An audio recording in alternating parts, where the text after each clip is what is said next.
اعوذ باللہ من الشیطان الرجیم بسم اللہ الرحمن الرحیم۔ السلام علیکم ویورز، سنڈے مدرسہ میں آپ کا استقبال کرتی ہوں اور امید کرتی ہوں کہ آپ نے گھر پہ اچھے سے قرآن مجید کو پڑھا ہوگا اور پیرنٹس نے بھی ان کی بہت اچھے سے ہیلپ کی ہوگی۔ اگر یاد ہوگا آپ کو تو ہم نے پچھلے ایپیسوڈ میں کھڑا زبر کا ساؤنڈ پڑھا تھا کہ اگر کسی حرف کے اوپر اگر کھڑا زبر آ جائے تو اسے کھینچ کے ادائیگی سے ادا کرنا ہے۔ اسی طرح سے آج ہم اس درس میں پڑھیں گے کھڑا زیر۔ کھڑا زیر کا ساؤنڈ کیا ہے؟ جیسے میں نے آپ کو پہلے بتایا تھا کہ اگر کھڑا زبر ہے تو الف مدی کا قانون آئے گا، اگر کھڑا زیر ہے تو یائے مدی کا قانون آئے گا۔ تو چلیے اسی کے ساتھ آج کے درس کو شروع کرتے ہیں۔ آج کا جو ہمارا درس ہے الف یا زیر ای، الف کھڑا زیر ای، ہا یا زیر ہی، ہا کھڑا زیر ہی، یا زیر ہی، یا کھڑا زیر ای۔ یہ ہم نے حرف کو پڑھا، اب لفظ کے ساتھ ہم اسے ادا کریں گے۔ با زیر بی، ہا کھڑا زیر ہی، بی ہی، فا یا زیر فی، ہا کھڑا زیر ہی، فی ہی۔ دیکھیے فا پہ یائے مدی آیا اور ہا پہ کھڑا زیر آیا، دونوں کو اسی طرح سے کھینچنا ہے۔ فی ہی، واو زبر وا، قوف یا زیر کی، وکی، لام زیر لی، وکیلی، ہا کھڑا زیر ہی، وکیلی ہی، الف کھڑا زیر ای، لام کھڑا زبر لا، ایلا، فا زیر فی، الافی، ہا میم زیر ہم، الافہم، یا ہا پیش یوہ، یا کھڑا زیر ی، یوہ ای، یا سین زبر یس، تا ہا زبر تہ، یس تہ، یا کھڑا زیر ای، یس تہ ای، الف با زیر اب، رو کھڑا زبر رو، اب رو، ہا کھڑا زیر ہی، اب رو ہی، میم زبر ما، ابراہیم،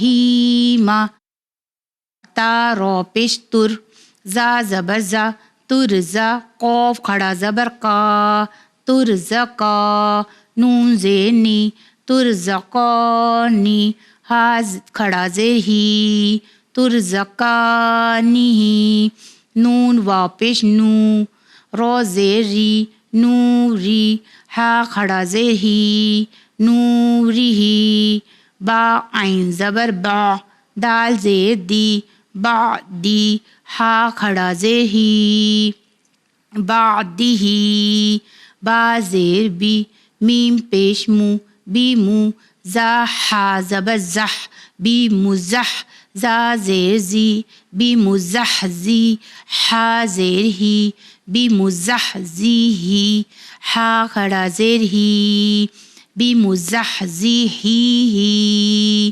یہ ہم نے کھڑا زیر کو سیکھا ہے۔ اب ہم پڑھتے ہیں الٹا پیش۔ الٹا پیش کے ساتھ اگر آ جائے حرف تو اس کی کس طرح سے ادائیگی ہوگی، جس طرح سے ہم واو مدی کو کھینچتے ہیں اسی طرح سے الٹے پیش کو بھی کھینچیں گے۔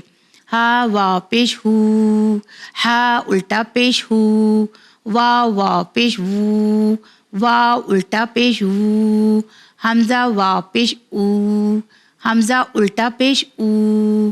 اب لفظ کے ساتھ ہم اسے ادا کریں گے۔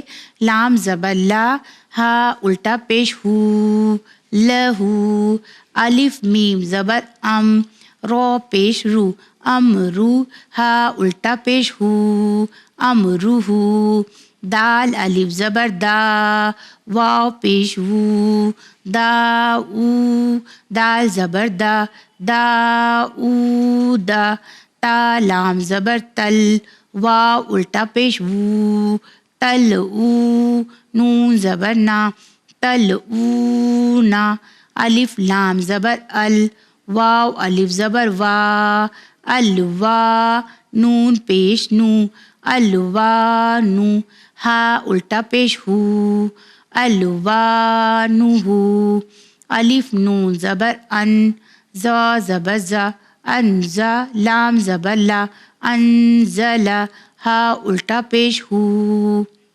انزلہ، کیف زبر کا، لام زیر لی، کلی، میم زبر ما، کلیمہ، تا پیش تو، کلیمتو، ہا الٹا پیش ہو، کلیمتو ہو، سین با پیش سب، ہا کھڑا زبر ہا، صبح، نون زبر نا، سبحانہ، ہا الٹا پیش ہو، سبحانہ، میم واو زبر مو، حمزہ الٹا پیش او، مو او، دال زبر دا، موعودہ، تا پیش تو، موعودتو، واو زبر وا، واو الٹا پیش وو، و او، رو زیر ری، و اوری، یا زبر یا، و اوریا، یا سین زبر یس، تا زبر تا، یستا، واو الٹا پیش وو، یستعو، نون زبر نا، یستعونا۔ جیسے آپ نے دیکھا کہ ہم کھڑا زبر بھی سیکھ چکے ہیں، کھڑا زیر بھی اور الٹا پیش۔ اب ہم مکس کر کے اس درس میں بچوں کو بتائیں گے کہ کس طرح سے اگر مکس آ جائے تو کنفیوز نہیں ہونا۔ یہ درس میں ہمیں مکس بتا دیا ہے، یعنی کھڑا زبر بھی آ گیا ہے، کھڑا زیر بھی آ گیا، الٹا پیش بھی آ گیا، تو ہمیں اپنے بچوں کو کنفیوز نہیں کرنا ہے، بہت آرام سے، بہت آہستہ سے بچوں کو اس کی پہچان کرانی ہے۔ ہا کھڑا زبر ہا، ہا الٹا پیش ہو، ہا کھڑا زیر ہی، ہا ہو ہی، یا کھڑا زیر ای، یا کھڑا زبر یا، ای یا، واو کھڑا زبر وا، ہا کھڑا زبر ہا، حمزہ الٹا پیش او، زال کھڑا زبر زا، الف کھڑا زبر آ، تو کھڑا زبر تو، رو کھڑا زبر رو، واو الٹا پیش وو، حمزہ الٹا پیش او، ہا الٹا پیش ہو، یا کھڑا زیر ای، ہا کھڑا زیر ہی، الف کھڑا زیر ای، لام کھڑا زبر لا، یا کھڑا زبر یا، الف کھڑا زیر ای، حمزہ الٹا پیش او، واو الٹا پیش وو، میم کھڑا زبر ما۔ یہاں پہ دیکھا ہوگا آپ نے کہ سب مکس کر دیا، تینوں سائن کو مکس کر کے آیا گا۔ اگر اس طرح پڑھنا ہے تو اس طرح بھی ہم اسے پڑھ سکتے ہیں، اور یا پھر ڈائریکٹ بھی پڑھ سکتے ہیں، جس طرح سے ہا، او، ہی، ای، یا، وا، ہا، او، زا، آ، تو، رو، او، او، ہو، ای، ہی، ای، لا، یا، ای، او، وو، ما۔ دیکھا آپ نے کہ کس طرح سے ہم نے ہر لفظ کو الگ الگ کر کے بھی سائن کے ساتھ پڑھا اور ایک ساتھ جوائن کر کے بھی پڑھا، اور بہت اچھے سے یہ ہمیں گھر میں موقع ملا ہے کہ ہم ہر سلو اپنے بچوں کو ہر سائن سکھائے اور ہر سائن کی ادائیگی سکھائے۔ بس اسی کے ساتھ اس درس میں مقصد ہی یہی ہے کہ بچے قرآن کو صحیح ترتیب اور صحیح مخرج اور صحیح تجوید سے سیکھ سکیں۔ نیکسٹ لیسن میں پڑھیں گے وہ مد، یعنی کھڑا زبر، کھڑا زیر اور الٹا پیش تو ہم نے پڑھ لیا ہے۔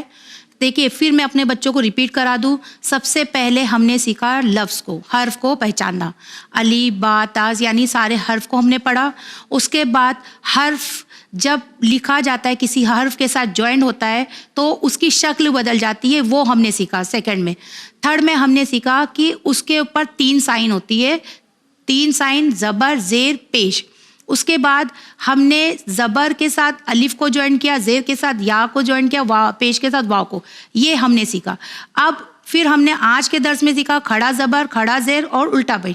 اب جو نیکسٹ کلاس میں ہم سیکھیں گے وہ ہے مد۔ مد کے کیا قانون ہے وہ میں آپ کو اگلے ایپیسوڈ میں بتاؤں گی آپ کو۔ بس اسی کے ساتھ دیجیے مجھے اجازت، خدا حافظ۔ بسم اللہ الرحمن الرحیم۔ السلام علیکم بچوں، آپ سب کا استقبال ہے آپ کے فیوریٹ شو سنڈے مدرسہ میں۔ آج کی سٹوری ہمارے امام محمد باقر علیہ السلام پر ہے۔ جیسا کہ آپ سب جانتے ہیں امام محمد باقر علیہ السلام ہمارے 5th امام ہیں۔ امام علیہ السلام کی ولادت باسعادت سے بہت ٹائم پہلے ہی رسول خدا نے اپنے ایک صحابی جابر بن عبداللہ انصاری کو یہ بشارت دی تھی، یہ گڈ نیوز دی تھی کہ اے جابر، تم میرے 5ویں جانشین محمد باقر سے ملو گے، اور جب تم ان سے ملو گے تو انہیں میرا سلام کہنا۔ یہ سن کر جابر بہت زیادہ خوش ہوتے ہیں اور پھر وہ بے صبری سے امام محمد باقر علیہ السلام کا انتظار کرتے رہتے ہیں۔ پھر جیسا کہ رسول خدا نے فرمایا تھا، رسول خدا کی تو وفات ہو جاتی ہے، پر جناب جابر کی عمر کافی زیادہ لمبی ہوتی ہے، یہاں تک کہ وہ بہت زیادہ ضعیف ہو جاتے ہیں۔ اور پھر ایک دن وہ امام زین العابدین علیہ السلام کے گھر جاتے ہیں ان سے ملاقات کرنے کے لیے۔ تب وہاں وہ ایک چھوٹے سے بچے کو دیکھتے ہیں اور امام سے اس بچے کے بارے میں پوچھتے ہیں۔ تو امام زین العابدین علیہ السلام نے انہیں بتایا کہ یہ میرا بیٹا محمد باقر ہے جو میرے بعد میرا جانشین ہوگا۔ یہ سن کر جابر بہت زیادہ خوش ہوتے ہیں اور پھر وہ امام محمد باقر علیہ السلام کو رسول خدا صلی اللہ علیہ وآلہ وسلم کا سلام کہتے ہیں۔ تو بچوں، کیا سیکھا آپ نے آج کی سٹوری سے؟ جی ہاں، ہم نے سیکھا کہ امانت داری کتنی زیادہ امپورٹنٹ ہے۔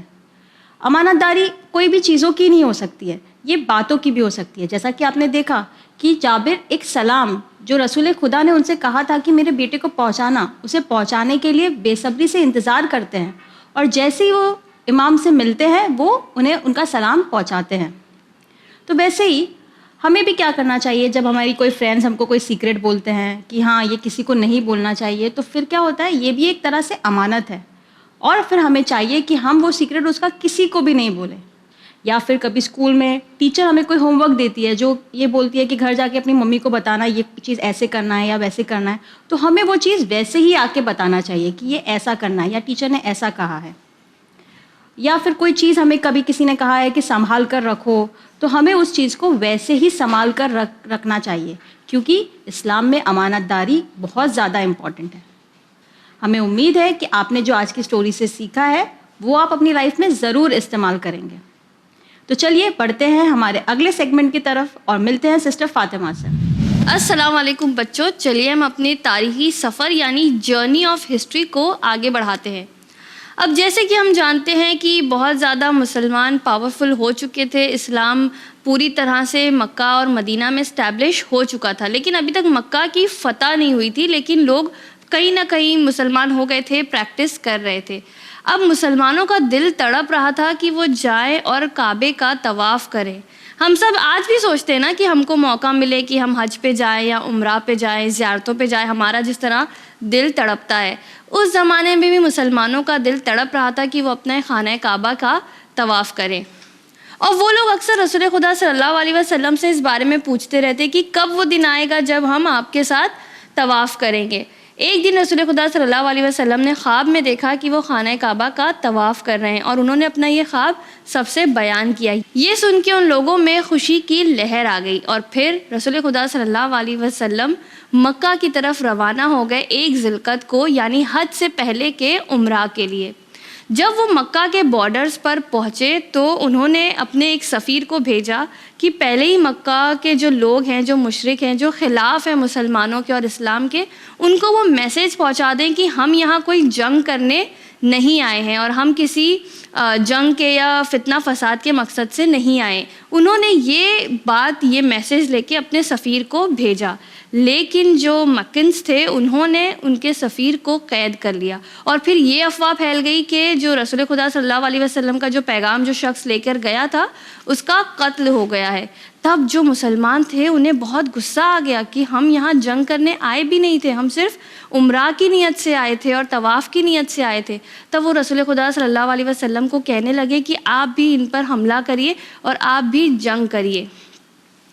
تب رسول خدا صلی اللہ علیہ وسلم نے اپنے اصحاب سے اس بات کا عہد لیا کہ وہ پچھلی بار کی طرح جنگ احد کی طرح اگر فرار اختیار نہیں کریں گے تو وہ اس بات پر کچھ سوچ سکتے ہیں، لیکن خیر اس چیز کی نوبت نہیں آئی۔ جو مکہ کے مشرک تھے وہ اس بات پر کنونس ہو گئے کہ رسول خدا صلی اللہ علیہ وسلم یہاں جنگ کرنے نہیں آئے ہیں، اور پھر ان لوگوں نے ایک پیس ٹریٹی سائن کی، یعنی صلح نامہ۔ پیس ٹریٹی کیا ہوتی ہے کہ ہم اسکول میں بھی پڑھتے ہیں نا اکثر کہ جب ورلڈ وار 1 ہوا تھا، 2 ہوا تھا، تب بھی کافی پیس ٹریٹیز جو ہے سائن کی گئی تھی۔ پیس ٹریٹی کیا ہوتی ہے کہ جو دو پارٹیز جو وار پوزیشن میں ہوتی ہیں، جو ایک دوسرے سے جنگ کر رہے ہوتے ہیں، یہ لوگ کیا کرتے ہیں کہ ایک صلح نامہ سائن کرتے ہیں کہ ہم ان کنڈیشنز پر اپنی جنگ کو روک دیں گے، ہم جنگ نہیں کریں گے، تم ہماری یہ شرطیں مان لو، ہم تمہاری یہ شرطیں مان لیتے ہیں۔ اور پھر جب اسی طرح دو پارٹیز کسی شرطوں پر راضی ہو جاتی ہیں تو اسے ہم کہتے ہیں پیس ٹریٹی۔ اور پھر جو اگر کوئی وائلیٹ کرتا ہے تو دوسری پارٹی کو یہ حق ہے کہ وہ اس پہ حملہ کر سکے۔ تو اسی طرح رسول خدا صلی اللہ علیہ وسلم نے صلح حدیبیہ کے لیے راضی ہو گئے، جسے امام علی علیہ السلام نے ہی لکھا۔ پھر کیا تھا، جیسے دیکھیے آج ہمارے ماں باپ ہیں، ہم جب چھوٹے ہوتے ہیں اور ہمارے ماں باپ کچھ فیصلے لے رہے ہوتے ہیں تو ہمیں وہ فیصلے سمجھ میں نہیں آتے، لیکن کیا ہم اپنے ماں باپ کی حکمت پر شک کرتے ہیں؟ ہم نہیں کرتے۔ ہم جانتے ہیں کہ وہ ماں باپ ہیں، وہ ہم سے بڑے ہیں، وہ بہتر فیصلے لے سکتے ہیں۔ لیکن رسول خدا صلی اللہ علیہ وسلم نے اپوزیشن پارٹیز کی اتنی زیادہ شرطیں مان لی تھیں کہ کچھ لوگ ایسے تھے جن کو رسول خدا صلی اللہ علیہ وسلم کی نبوت پر شک ہونے لگا کہ یہ اتنا سب کچھ کیسے مانتے جا رہے ہیں۔ مطلب آپ سوچ سکتے ہیں کہ ایک تو وہ نبی، سب سے زیادہ حاکم اور سب سے زیادہ دانشور، اور ان پر کوئی شک کرے۔ خیر، یہ بات تو اپنی جگہ ہے۔ پھر کیا تھا، اس سال تو عمرہ مکمل نہیں ہوا کیونکہ ظاہر سی بات ہے پیس ٹریٹی کر لی اور مسلمانوں کو اور رسول خدا صلی اللہ علیہ وسلم کو لوٹنا پڑا، لیکن اس میں کہیں نہ کہیں مسلمانوں کے لیے جیت ہی پوشیدہ تھی۔ اب جس طرح یہاں مکہ میں پیس ٹریٹی ہوئی تھی، ویسے ہی مدینہ میں بھی وہاں کے یہودیوں کے ساتھ پیس ٹریٹی ہوئی تھی، لیکن ان لوگوں نے اس کو وائلیٹ کیا، یعنی اس کی خلاف ورزی کی۔ تو اب یہ حق تھا مسلمانوں کو کہ وہ لوگ ان پر حملہ کرتے، کیونکہ ان لوگوں نے اپنی شرائط پر باقی نہیں رہے۔ تب رسول خدا صلی اللہ علیہ وسلم نے خیبر کا رخ کیا، جہاں 14,000 یہودی چھپے بیٹھے تھے اور دھاک لگائے بیٹھے تھے کہ کب وہ مسلمانوں پر حملہ کریں۔ لیکن وہ جو سفر تھا مدینے سے خیبر کی طرف کا، وہ اتنا طولانی اور اتنا مشکل سفر تھا کہ زیادہ تر لوگ بہت تھک گئے، بیمار ہو گئے۔ مولا علی علیہ السلام کی آنکھوں میں تیز درد شروع ہو گیا، لیکن جیسے تیسے سب خیبر کی جانب پہنچے۔ اس کے آگے کیا ہوا کہ جاننے کے لیے آپ کو دیکھنا پڑے گا سنڈے مدرسہ کا اگلا ایپیسوڈ، کیونکہ آف کورس ہر بار کی طرح ہم بہت ہی انٹرسٹنگ ڈیٹیلز آپ کے لیے ہسٹری سے لے کر آئے ہیں۔ آج میں اپنا یہ سبق یہیں روکتی ہوں۔ دیکھتے ہیں سسٹر سکینہ ہمارے لیے کون سی سورہ کی تفسیر لائی ہیں۔ السلام علیکم بچوں، آج ہم سورہ لیل کی تفسیر کو کنٹینیو کریں گے۔ ہم نے آیت نمبر 1 سے لے کے آیت نمبر 14 تک پچھلے 2 ایپیسوڈ میں ڈسکس کر لیا ہے، تو اگر آپ نے نہیں دیکھا ہے تو ضرور جا کے دیکھیے۔ تو آج کے ایپیسوڈ میں ہم آیت نمبر 15 سے لے کے 21 تک ڈسکس کریں گے۔ تو آئیے اس ایپیسوڈ کو سٹارٹ کرتے ہیں۔ بسم اللہ الرحمن الرحیم۔ آیت نمبر 15، لا یصلاھا الا الاشقی۔ اس آیت میں اللہ فرماتا ہے کہ اس میں وہی داخل ہوگا جو بڑا بدبخت ہوگا۔ تو یہ کس چیز کے بارے میں اللہ ہمیں کہہ رہا ہے؟ ہم نے پچھلے ایپیسوڈ میں ڈسکس کیا تھا کہ جو انسان بخل کرتا ہے، جو کنجوسائی کرتا ہے، جو اللہ کی راہ میں پیسوں کو خرچ نہیں کرتا، اس شخص کے بارے میں اللہ اس آیت میں کہہ رہا ہے۔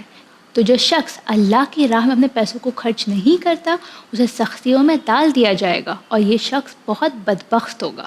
آیت نمبر 16، الذی کذب وتولی۔ اس آیت میں اللہ فرماتا ہے کہ یہ وہ شخص ہوگا جس نے اللہ کے وعدے کو جھٹلایا ہے اور منہ پھیرا ہے۔ آیت نمبر 17، وَسَيُجَنَّبُهَا الْأَتْقَى۔ اس آیت میں اللہ فرماتا ہے کہ اور جو شخص پرہیزگار ہوگا وہ اس سے بچ جائے گا۔ تو اس آیت میں اللہ کیا فرماتا ہے کہ جو شخص پرہیزگار ہوگا وہ کس چیز سے بچے گا؟ جو شخص پرہیزگار ہوگا اور جو اللہ کی راہ میں اپنے پیسوں کو خرچ کرے گا، اپنے مال کو خرچ کرے گا، وہ جہنم کی آگ سے بچ جائے گا۔ آیت نمبر 18، الذی یؤتی مالہ یتزکی۔ تو اس آیت میں اللہ فرماتا ہے کہ جو مال دیتا ہے تاکہ خود پاک ہو۔ تو اس آیت سے ہم کیا سمجھتے ہیں کہ جو اللہ کے راہ میں اپنے مال کو دیتا ہے اس کا مال بھی پاک ہو جاتا ہے اور اس کی روح یعنی اس کی سول بھی پاک ہو جاتی ہے اور اللہ سے اور نزدیک ہو جاتی ہے۔ وَمَا لِأَحَدٍ عِندَهُ مِن نِعْمَةٍ تُجْزَى۔ تو اس آیت میں اللہ فرماتا ہے کہ اور اس لیے نہیں دیتا کہ اس پر کسی کا احسان ہو یا جس کو وہ بدلہ عطا کرتا ہے۔ تو اس آیت میں اللہ کیا کہتا ہے کہ وہ جو شخص جو اپنا مال دیتا ہے وہ اس لیے نہیں دیتا تاکہ وہ اپنا بدلہ دیتا ہو یا اس پہ کسی کا احسان ہو، وہ شخص پیسہ یا اپنا مال صرف اس لیے اللہ کی راہ میں خرچ کرتا ہے کیونکہ وہ خدا سے محبت کرتا ہے. آیت نمبر 20 الا ابتغاء وجہ ربہ اعلی. تو یہ آیت فرماتی ہے بلکہ اپنے خدا کی رضامندی حاصل کرنے کے لیے دیتا ہے. یعنی جو شخص اپنے مال کو اللہ کی راہ میں خرچ کرتا ہے وہ اللہ کی رضامندی حاصل کرنے کے لیے کرتا ہے. لاسٹ آیت 21 وَلَسَوْفَ يَرْضَىٰ. تو یہ آیت میں اللہ فرماتا ہے کہ جو شخص اللہ کی راہ میں پیسوں کو خرچ کرتا ہے وہ آخرت میں خوش ہوگا اور اللہ بھی اس سے راضی ہوگا. تو اس سورہ سے ہم کیا سیکھتے ہیں؟ پہلی چیز کہ جب اللہ نے آپ کو مال عطا کیا ہے، پیسہ عطا کیا ہے، تو ہمیں چاہیے کہ ہم اس کا یوز کریں اور ساتھ ساتھ اللہ کی راہ میں اسے خرچ کرے، صدقہ عطا کرے، غریبوں کو مدد کرے اور پیسوں کو صرف اپنے لیے نہ رکھے بلکہ دوسروں کو ہیلپ کرے. سیکنڈ تھنگ جو ہم اس سورہ سے سیکھتے ہیں، اگر ہم اللہ کی راہ میں پیسوں کو خرچ کرتے ہیں تو اللہ ہمارے مال میں برکت دیتا ہے، ہمارا مال پاک ہوتا ہے اور ہماری روح بھی پاک ہوتی ہے. تھرڈ تھنگ کہ جو اللہ کی راہ میں پیسہ خرچ نہیں کرتا، بخل کرتا ہے، وہ سختی میں وادار ہو جاتا ہے.